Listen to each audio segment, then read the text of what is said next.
د لویه بخښونکي څښتن تعالی په نامه درنو هېوادوال د معرف تلویزیون قدرمنې لیدونکو د سواد زده کړې ګران زده کوونکو السلام علیکم ورحمت الله وبرکاتو. هیله ده چې تاسو به ټول روغ جوړ اوسئ.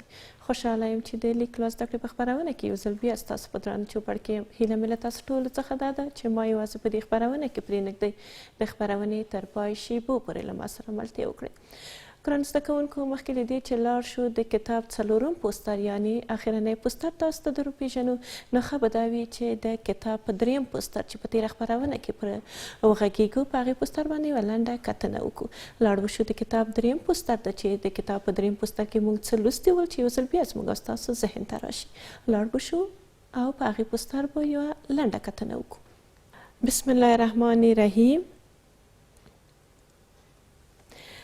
دریم پوسټر ته لنډه کتنه. ګران زده کوونکو په تېره خپرونه کې د کتاب دریم پوسټر تاسو ته در وپېژندل شو چې دا پوسټر څو برخې لرلې. بلې ډېر ښه. دا پوسټر چې و د دوه برخې لرلې چې لومړۍ برخه یې د انځورونو برخه وه، دویمه برخه یې کومه برخه وه؟ بلې دویمه برخه چې وله هغه د لیکنې برخه وه. په دې پوسټر کې ځینې انځورونه موږ تاسو ته در وپېژندل شول، معلومات تاسو ته درکړل شول چې دا انځورونه موږ د کوم خوا نه کوم خوا ته لوستل؟ بلې ډېر ښه. دا انځورونه موږ د ښي خوا نه لوستل چپ خوا ته او د پورته خوا نه مو لوستل لاندې خوا ته. او په دې کې چې یوه مهمه خبره چې وه نوې خبره هغه کومه وه چې یم کولو په دې پوسټر کې؟ بلې ډېر ښه. په دې پوسټر کې موږ کلمې په برخو باندې ویشلې یا کلمې په ټوټو باندې ویشلې. د دې لپاره چې موږ وپوهېږو یوه کلمه د څو برخو یا د څو ټوټو نه جوړه شوې ده نو موږ د خپلو لاسونو نه کار اخیستو. خپل دواړه لاسونه مو خپله مخې ته نیول، لومړی م د ښي لاس نه او بیا م د چپ لاس نه کار اخیستو.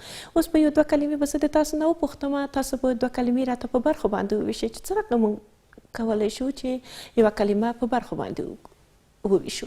بلې مثلا تاسو راته ووایئ چې د کټ کلمه څو برخې لري؟ بلې ډېر ښه. د کټ کلمه یوه برخه لري. که چېرته دا په برخو وویشو کټ یوه برخه لري. ولې یوه برخه لري؟ بلې ځکه چې د ما لاس یو ځل د پورته خوا نه لاندې برخې ته راغی کټ. مثلا یوه بله کلمه د نارنج کلمه ماته په برخو باندې وویشئ چې د نارنج کلمه څو برخې لري. خپل لاسونه خپلې مخې ته ونیسئ. بلې دا به تاسو راته ووایئ چې څو برخې لري؟ بلې ډېر ښه. د نارنج کلمه چې ده څو برخې لري؟ بلې دوه برخې لري. نارنج. ولې دوه برخې لري؟ بلې ځکه چې د موږ لاس دوه ځلې د پورته خوا نه لاندې برخې ته راغی. نارنج. یا یوه بله کلمه به هم له تاسو نه وپوښتم چې تر څو تاسو یې ښه زده کړئ. مثلا بادام کلمه. تاسو راته ووایئ چې بادام څو برخې لري؟ د څو برخو یا د څو ټوټو څخه جوړ شوي د بادام کلمه؟ بلې ډېر ښه. بادام. د بادام کلمه دوه برخې لري یا د دوه ټوټو څخه جوړه شوې ده. د دې لپاره چې ګران زده کوونکو تاسو ښه وپوهېږئ چې یوه کلمه د څو برخو یا ټوټو نه جوړه شوې ده، د خپلو دواړو لاسونو نه کار واخلئ، هم د ښي لاس نه هم د چپ لاس نه. لومړی د ښي لاس نه او بیا د ضرورت په وخت کې د چپ لاس نه. دا د پوسټر لومړۍ برخه او د پوسټر دویمه برخه کومه برخه وه؟ بلې ډېر ښه. د پوسټر دویمه برخه چې وه هغه د لیکنې برخه وه. د لیکنې په برخه کې موږ ځینې خطونه لیکل چې د دې خطونو د لیکلو لپاره لومړی موږ څه کول؟ بلې لومړی کار چې موږ کولو لومړی یو سیده مستقیم خط هم ایستو، د ښي خوا نه تلو چپ لاس ته او په دې باندې ځینې خطونه موږ ولیکل. دا خطونه چې و د کومه خاصه ځانګړې معنا نه لرله، یوازې د لاس او د قلم حرکتونه ول تر څو تاسو وکولی شئ په راتلونکي کې د کلمې په لیکلو کې د جملې په لیکلو کې کومه ستونزه ونه لرئ. ګران زده کوونکو دا په تېر لوست باندې یوه لنډه کتنه. که چېرته تاسو د پوسټر په دریم پوسټر کې کومه ستونزه نه لرئ نو راوشو د کتاب څلورم پوسټر ته. بلې ډېر ښه. راځو د کتاب څلورم پوسټر ته د یعنې اخرني پوسټر ته. د څلورم پوسټر پېژندنه د کتاب سره د بلدتیا په غرض څلور پوسټرونه تاسو ته په پام کې نیول شوي ول چې درې پوسټرونه تاسو ته در وپېژندل شول. په نننۍ خپرونه کې د کتاب څلورم یا وروستنی پوسټر تاسو ته در پېژندل کیږي. دا پوسټر هم د تېر پوسټر په څېر باندې دوه برخې لري. لومړۍ برخه چې ده د انځورونو برخه ده چې ځینې انځورونه موږ ته راکړل شوي دي. دویمه برخه چې ده هغه کومه برخه ده؟ بلې ډېر ښه. هغه د لیکنې برخه ده. په دې کې هم انځورونه چې دی د ښي خوا نه لولو چپ خواته، د پورته خوا نه لولو لاندې خواته راځو او کلمې چې دي دا په برخو باندې ویشو او د دې ترڅنګ موږ د کلمو غږونه پیدا کوو چې یوه کلمه د څو غږونو نه جوړه شوې ده. لومړی انځور ته ښه تاسو وګورئ او دا به راته تاسو ووایئ چې دا انځور د تیش په نوم سره یادیږي. بله، لومړی انځور چې دی د آس انځور دی. د آس انځور دی. که چېرته موږ د آس د کلمې برخې پیدا کړو نو تاسو ووایئ چې آس کلمه څو برخې لري. د خپل لاسونه خپلې مخې ته ونیسئ او د آس کلمه په برخو باندې وویشئ. بله، آس څو برخې لري؟ یوه برخه. یو ځل د موږ لاس د پورته خوا نه لاندې خواته راغی. دویم انځور چې دی د آش په نوم سره یادیږي. بله، آش. د آش کلمه هم تاسو په برخو باندې وویشئ چې څو برخې لري. بله، آش یوه برخه لري. د پورته خوا نه راځو لاندې برخې ته. آش یوه برخه لري یا د آش کلمه چې ده د یوې ټوټې څخه جوړه شوې ده. راځو ورپسې انځور چې دی دریم انځور هغه د اور کلمه ده. د اور کلمه تاسو به دا راته په برخو باندې وویشئ چې څنګه موږ کولی شو چې دا د اور کلمه په برخو باندې وویشو. بله، ډېر ښه. دواړه لاسونه خپلې مخې ته ونیسئ او د لاس په وسیله سره دا کلمه په برخو باندې وویشئ.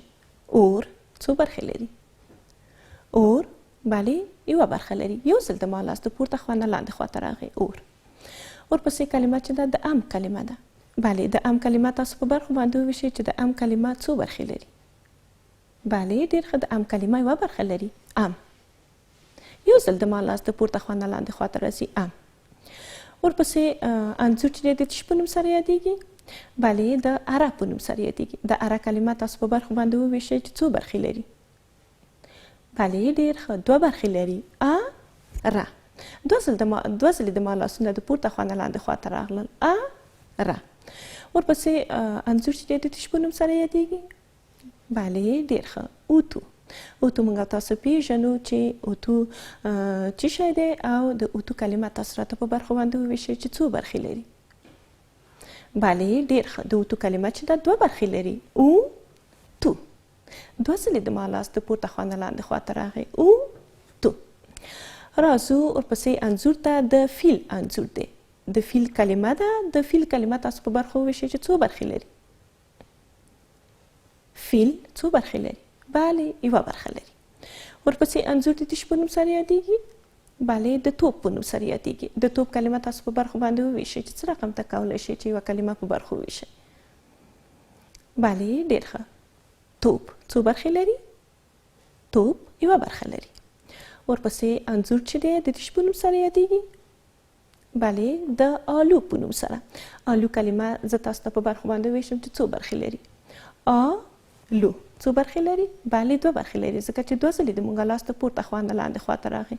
آلو. راوشو وروستۍ برخې ته. لومړی انځور چې دی د تش په نوم سره یادیږي. بله، په وروستۍ برخه کې لومړی انځور چې دی د لور په نوم سره یادیږي. د لور کلمه تاسو په برخو باندې وویشئ. لور څو برخې لري؟ یوه برخه. لور یوه برخه لري. ورپسې د تش په نوم سره یادیږي دا انځور. بله، دا پیژنو چې څه شی دی. بله، غنم. غنم کلمه هم په برخو باندې ویشو. غنم. غنم څو برخې لري د غنم کلمه؟ دوه برخې لري ځکه چې دوه ځلې د موږ لاس د پورته خوا نه لاندې خواته راغی. غنم. زه وروستني انځور ته چې وروستی انځور د تش په نوم سره یادیږي. بله، وروستی انځور چې دی د لړم په نوم سره یادیږي. د لړم کلمه تاسو په برخو یا په ټوټو باندې وویشئ. لومړی کلمې ښه ولولئ. کله چې ښه زده شو بیا له هغې څخه وروسته یې په برخو باندې وویشئ. د لړم کلمه تاسو په برخو وویشئ چې څو برخې لري. بله، دوه برخې لري.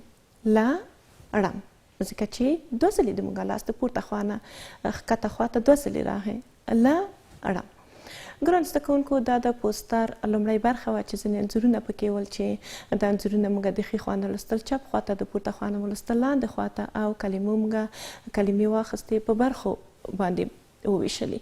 د دې ترڅنګ په څلورم پوسټر کې یعنې په نننۍ پوسټر کې کومه خبره چې نوې ده هغه دا ده چې موږ غواړو د کلمو غږونه پیدا کړو.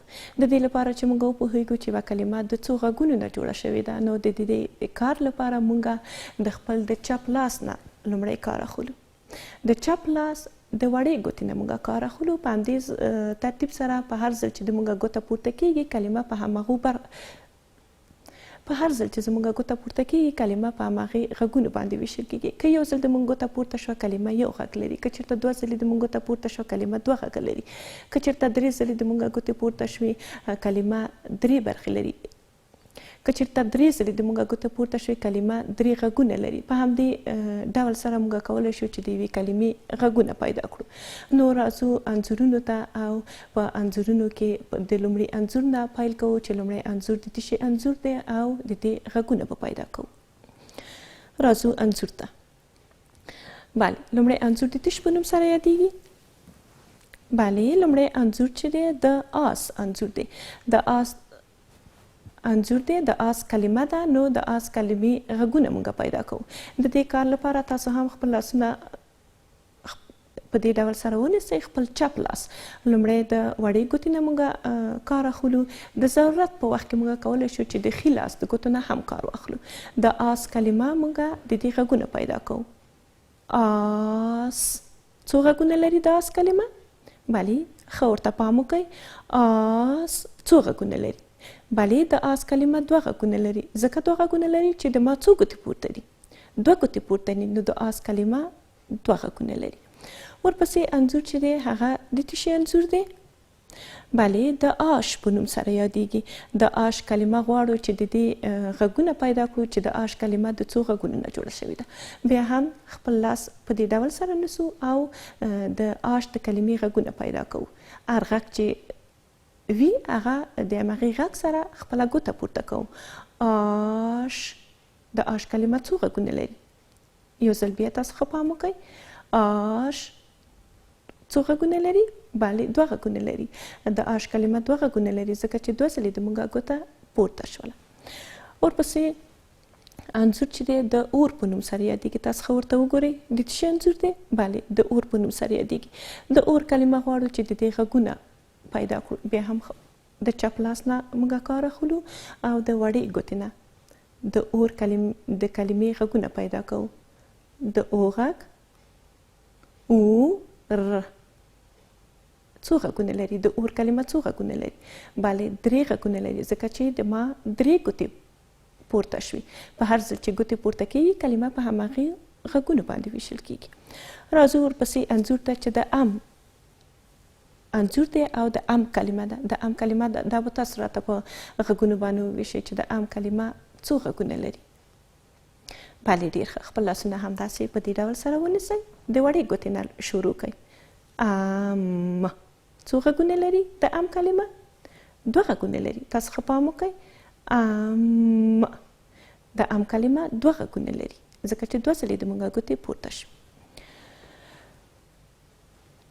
ورپسې انځور چې دی د تش په نوم سره یادیږي. بلې، د اره په نوم سره یادیږي.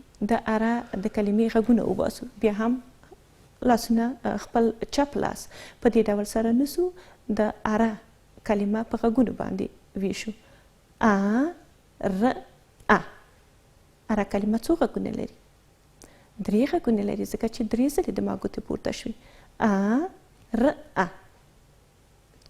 اره کلمه څو غږونه لري؟ بلې، درې غږونه لري. ورپسې کلمه چې ده هغه د تش په نوم سره یادیږي. بلې، د اوتو په نوم سره یادیږي. د اوتو کلمه هم غواړو چې د دې غږونه پیدا کړو. نو بیا هم خپل د چپ لاس نه کار اخلو. او، ت، او. ښه پام وکئ. او، ت، او. د اوتو کلمه څو غږونه لري؟ درې غږونه لري ځکه چې درې ګوتې د ما پورته شوي دي. په همدې ډول سره ګرانو زده کوونکو تاسو کولی شئ چې هره کلمه لومړی ښه یې ولولئ او بیا د هغې څخه د دې غږونه پیدا کړئ. ورپسې انځور چې دی هغه د فیل په نوم سره یادیږي. بلې، موږ تاسو یې پیژنو. د فیل په نوم سره یادیږي. د فیل کلمه غواړو چې په غږونو باندې یې وویشو. بیا هم خپل لاس په دې ډول سره نیسو. فعل، فعل. څو غږونه لري؟ بله 3 غږونه لري. د فیل یوه کلمه ده خو د 3 غږونو څخه جوړه شوې ده. ورپسې کلمه چې ده هغه کومه کلمه ده؟ بله د توپ انځور دی او د توپ کلمه ده. د توپ کلمه تاسو راته په غږونو باندې وویشئ چې زه وګورم چې تاسو څه رقم ته کولی شئ چې د یوې کلمې غږونه پیدا کړئ. بله ډېر ښه. ت او پ څو غږونه لري د توپ کلمه؟ بیا ت او پ د توپ کلمه 3 غږونه لري ځکه چې 3 سړي د مونږ ګوته پورته شوه. راځو ورپسې انځور چې دی د آلو په نوم سره یادیږي. د آلو کلمه هم مونږ غواړو چې د آلو کلمې غږونه مونږ وپېژنو چې د آلو کلمه د څو غږونو نه جوړه شوې ده. بیا هم د چپ لاس په دې ډول سره چپ لاس نیسو او د دې وړې ګوتې نه لومړی کار اخلو. ل او څو غږونه لري د آلو کلمه؟ یوه کلمه ده د څو غږونو څخه جوړه شوې ده؟ د 3 نه. ولې د 3 نه؟ بله ځکه چې د مونږ ګوتې 3 ځلې پورته شوې. د آلو کلمه یوه کلمه ده خو 3 غږونه لري. راځو وروستۍ برخې ته، لومړي انځور ته چې د تیش په نوم سره یادیږي. بله د لور په نوم سره یادیږي. د لور کلمه غواړو چې د دې غږونه پیدا کړو. ل او ر ل او ر څو غږونه لري؟ بله 3 غږونه لري. راځو ورپسې انځور چې دی د تیش په نوم سره یادیږي. بله غنم. د غنم کلمې ته ښه پام وکړئ چې د غنم کلمه د څو غږونو څخه جوړه شوې ده. غ ا ن ا م د څو غږونو څخه جوړه شوې ده؟ بله د 5 غږونو نه، ځکه چې د ما 5 واړه ګوتې پورته شوې. یو ځل بیا غ ا ن ا م څو غږونه لري؟ بله د غنم کلمه 5 غږونه لري. راځو ورپسې وروستی انځور چې دی د لړم کلمه ده. د لړم په نوم سره یادیږي. د لړم کلمه به ګرانو زده کوونکو تاسو راته په غږونو باندې وویشئ چې څو غږونه لري. بله ډېر ښه. همداسې د چپ لاس نه کار واخلئ، د چپ لاس د وړې ګوتې نه. بله څه رقم ته؟ ډېر ښه. په دې ډول سره لړم کلمه ده په دې ډول سره ل ا ړ ا م څو غږونه لري؟ د لړم کلمه یوه کلمه ده څو غږونه لري؟ 5 غږونه لري ځکه چې 5 واړه ګوتې د ما پورته شوې. یو ځل بیا ل ا ړ ا م لړم یوه کلمه ده خو 5 غږونه لري. ګرانو زده کوونکو دا د څلورم پوسټر لومړۍ برخه وه چې په دې کې ځینې انځورونه ول چې دا انځورونه موږ د ښي خوا نه لوستل، چپ خوا ته د پورته خوا نه راتلو لاندې برخې ته کلمې موږ په برخو یا ټوټو باندې وویشلې چې یوه کلمه د څو برخو یا ټوټو څخه جوړه شوې ده. د دې ترڅنګ یوه نوې خبره چې پکې وه هغه دا وه چې موږ د کلمې غږونه پیدا کول. د دې لپاره چې وپوهېږو چې یوه کلمه د څو غږونو نه جوړه شوې ده، موږ د چپ لاس نه لومړی کار اخیستو. د چپ لاس د وړې ګوتې ده په هر ځل چې د موږ ګوته پورته کېده کلمه په هماغو برخو باندې ویشل کېده. د ضرورت په وخت کې موږ کولی شو چې د ښي لاس د ګوتو نه هم موږ کار واخلو. که چېرته تاسو د پوسټر په لومړۍ برخه کې کومه ستونزه نه لرئ نو لاړ به شو د پوسټر دویمې برخې ته. بله ډېر ښه. د پوسټر دویمه برخه کومه برخه ده؟ بله د پوسټر دویمه برخه چې ده د تیرو پوسټرو په څیر باندې د لیکنې برخه ده. دلته هم ځینې خطونه دي چې موږ دا خطونه به لیکو او د دې خطونو د لیکلو لپاره لومړی کار چې موږ کوو یو سیده او مستقیم خط وباسو. دا خط د ښي خوا نه شروع کوو چپ لاس ته. په دې باندې په دې ډول سره موږ دا خط وباسو. دا خط هم د نورو خطو په څیر باندې کوم ځانګړې خاص معنا نه لري، یوازې د لاس حرکتونه دي چې لاس په حرکت باندې راشي. تیر ته هم وګورئ چې تیر د کوم ځای نه شروع کیږي او کوم ځای ته ځي. بله په دې ډول سره بیا هم یو بل خط دی چې د دې خط د لیکلو لپاره بیا هم یو سیده مستقیم خط وباسو. د ښي خوا نه شروع کوو چپ لاس ته. په دې باندې هم موږ خط رسمو. دا خط په سیده مستقیم خط باندې ځو، ښکته راځو، بیرته پورته ځو، بیا په سیده مستقیم خط، بیا هم په سیده مستقیم خط، ښکته راځو، پورته.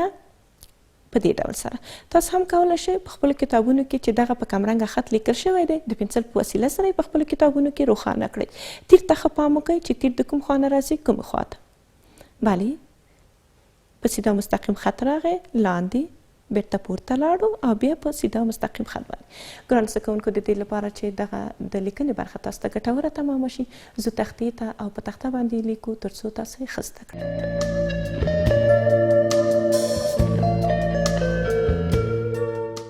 د دې خطونو د لیکلو لپاره لومړی باید کوم کار وکړم؟ بله لومړی باید یو سیده مستقیم خط وباسم. د کوم خوا نه؟ بله د ښي خوا نه به یې شروع کړم، چپ خوا ته به راشم. دا هغه خط دی چې په هره کتابچه کې موجود دی. که چېرته نه وي کولی شئ د پنسل او د خطکش په وسیله سره یې تاسو خطکشي کړئ. په دې برخه کې موږ خط لرو. د دې ځای نه شروع کوو، زو پورته، بیرته ښکته راځو په سیده او مستقیم خط باندې تر دې ځای پورې. د دې ترمنځ یوه علامه ږدو په دې ډول سره. بیا هم د دې ځای نه شروع کوو، زو پورته، بیرته په سیده او مستقیم خط باندې همداسې مستقیم راځو.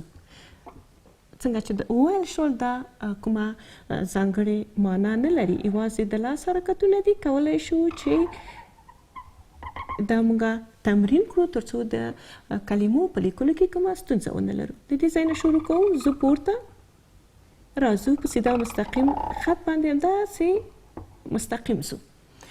بل خط چې ونو د هغې د لیکنې لپاره بیا هم یو سیده او مستقیم خط وباسو. د ښي خوا نه راځو چپ لاس ته. بله د دې ځای نه شروع کوو، سیده او مستقیم خط. د دې لپاره چې د موږ لیکنه په صحیح ډول سره راشي نو د دې لپاره دا خط موږ لیکو. دا ځل په خپله په سیده مستقیم خط د دې ځای نه شروع کوو، راځو په سیده مستقیم خط لاندې راځو، بیرته پورته ځو، بیرته په همدې سیده مستقیم خط باندې په دې ډول سره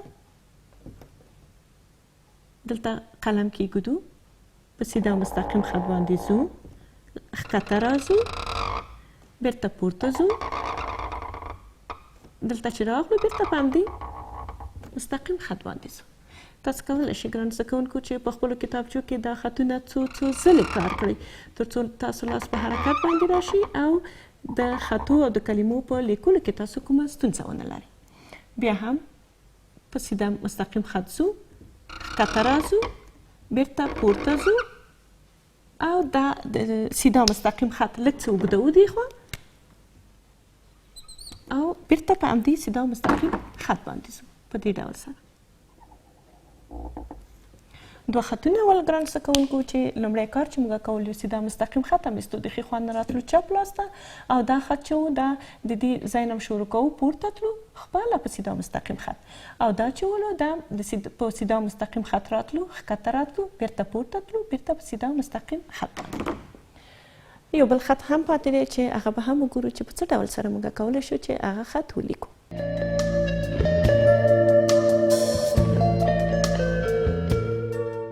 د دې خط لیکلو لپاره لومړی کار چې کوو بیا هم د تیر په څیر باندې سیده مستقیم خط وباسو، د ښي خوا نه راځو چپ لاس ته او دا ځل په سیده مستقیم خط ځو، پورته ځو، ښي خوا ته راځو، بیرته ښکته راځو او په سیده مستقیم خط باندې. په دې ډول سره کولی شو چې دغه خطونه موږ تاسو ولیکو او په کتابونو کې چې په کمرنګه خط لیکل شوی دی د پنسل په وسیله سره روښانه کړئ. تیر ته ښه وګورئ چې تیر د کوم ځای نه راغلی، کوم ځای ته ځي او په څه ډول سره لیکل کیږي. بله په سیده خط راغی، پورته لاړو، دې خوا راغی، ښکته او بیرته په سیده مستقیم خط باندې. دا هم زه په تخته باندې کار کوو چې تاسو یې ښه زده کړئ. د دې خط د لیکلو لپاره بیا هم یو سیده مستقیم خط وباسو، د ښي خوا نه راځو چپ لاس ته.